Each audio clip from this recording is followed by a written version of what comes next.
Salut les loulous, on vous aime gros comme ça. Viens voir ici qu'on fasse quelques primitives. Qu'est-ce que c'est que des primitives? Oh, attention la barrière.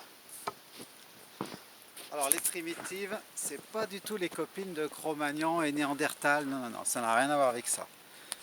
Regardez un peu ça. X carré se dérive en 2x. Ça, c'est la dérivée de ça. Et bien, on va dire que ça, c'est la primitive de ça. En gros, si vous voulez, la primitive, c'est l'inverse de la dérivée. La primitive d'une fonction petit f, attention avec les minuscules, majuscules maintenant, la fonction si elle s'appelle petit f, la primitive s'appelle grand F avec une majuscule. C'est la tradition, on met toujours la primitive avec une majuscule.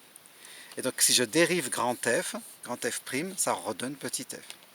Donc la primitive c'est celle dont la dérivée est la fonction qu'on me donne au départ. Est-ce qu'il y a d'autres choses qui se dérivent en 2x? On peut en trouver d'autres? Eh bien moi j'en connais tout plein. Regardez, x carré plus 20. X carré, ça se dérive en 2x. 20, c'est une constante, ça se dérive en 0. Donc x carré plus 20 se dérive en 2x. Donc x carré plus 20 est une primitive de 2x. À la place de 20, j'aurais pu mettre 81, 73. X carré plus n'importe quel nombre se dérive en 2x. Donc en gros, vous voyez qu'il y a une infinité de primitives, mais elles ont toutes un peu la même tête, c'est x carré plus un nombre. C'est d'ailleurs un théorème, que toutes les primitives de quelque chose s'écrivent juste avec une constante d'écart. Donc une infinité de primitives, x carré plus n'importe quoi. X carré, n'importe quoi en maths, on va appeler ça k comme constante, un nombre. Donc si petit f de x est égal à 2x, grand f la primitive c'est x carré plus k, k appartenant à R, c'est-à-dire k étant n'importe quel nombre.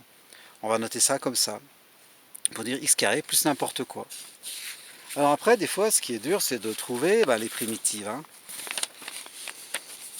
Par exemple, moi, ce que je vous conseille, si vous avez une primitive à trouver, c'est de partir d'une règle de dérivée que vous connaissez et de multiplier, diviser par des nombres. On a le droit de multiplier et diviser les deux côtés par ce qu'on veut. Parce que KU se dérive en KU'. Donc je peux faire diviser par 2 les deux côtés, fois 2, fois 3. Pas le droit de multiplier par x, par contre, que des nombres. Si x carré se dérive en 2x, si je divise par 2, un demi de x carré se dérive en un demi de 2x. Un demi de 2x, ça fait x. Et alors là, j'ai trouvé un truc qui se dérive en x. Donc j'ai trouvé une primitive de x. C'est un demi de x carré, ou x carré sur 2. Si on me demande, par exemple, une primitive de x cube, qu'est-ce que c'est qu'une primitive de petit g de x égale x cube? C'est quoi la primitive? Et bien je me dis, quand on dérive, l'exposant il descend de 1, d'accord? X cube, ça se dérive en 3x carré. X4, ça se dériverait en 4x cube. Et bien je vais partir de cette règle que je connais. X4 se dérive en 4x cube. Moi je veux x cube, donc je ne veux pas de 4. Qu'est-ce qui fait partir 4? De diviser par 4. Je divise par 4 là et là. x4 sur 4, ou un quart de x4, se dérive donc en un quart de 4x cube. Un quart fois 4, ça s'en va, x cube. Bon, autrement dit, la primitive de petit g égale x cube, c'est grand g de x égale un quart de x4 plus 4. Puisque c'est ça qui se dérive en x cube. Si vous dérivez ça, vous allez retrouver x cube. Et puis ça marche pour tout. Alors on pourrait même en faire une petite règle, parce que là, 3, on passait à 4, et 4, on le mettait en bas. Quand vous avez puissance n, la primitive de x puissance n, c'est x puissance n plus 1 sur n plus 1. Ou 1 sur n plus 1, x puissance n plus 1. Ok? Vous faites la même chose que ce truc-là, mais avec n'importe quel n.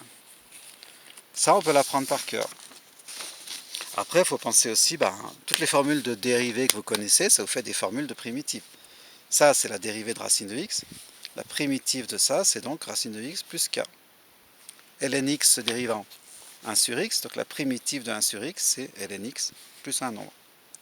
Exponentielle x, c'est la plus cool à dériver. C'est aussi la plus cool à trouver sa primitive. Exponentielle x se dérive en exponentielle x, donc exponentielle x a pour primitive exponentielle x plus k. Dernier exemple un peu plus dur, et après on arrête pour aujourd'hui parce que ça fait froid aux doigts. On a beau être bête, ça fait froid aux doigts quand même. Comment on trouve la primitive de f de x égale 5 sur racine de x? Alors je me dis, je connais une formule de dérivée avec racine de x en bas. C'est racine de x se dérive en 1 sur 2 racine de x. Ça je la connais, normalement j'ai appris par cœur. Ce qu'il faudrait, c'est, là il y a 2 en bas, faire partir ce 2, là il n'y a pas de 2 en bas. Pour faire partir le 2 d'en bas, je rajoute un 2 en haut, donc je fais x2. 2 racine de x se dérive en 2 fois ça, les deux s'en vont, il reste 1 sur racine de x. Je commence à m'approcher de ça, j'ai fait partir le 2 du bas. En haut, il faudrait qu'il y ait 5. Comment on amène 5 en haut? On fait fois 5. Ce truc-là, fois 5, ben 5 fois 2, 10. 10 racine de x se dérive en 5 fois ça, 5 sur racine de x. Et bien j'ai trouvé quelque chose qui se dérive en ce que je voulais.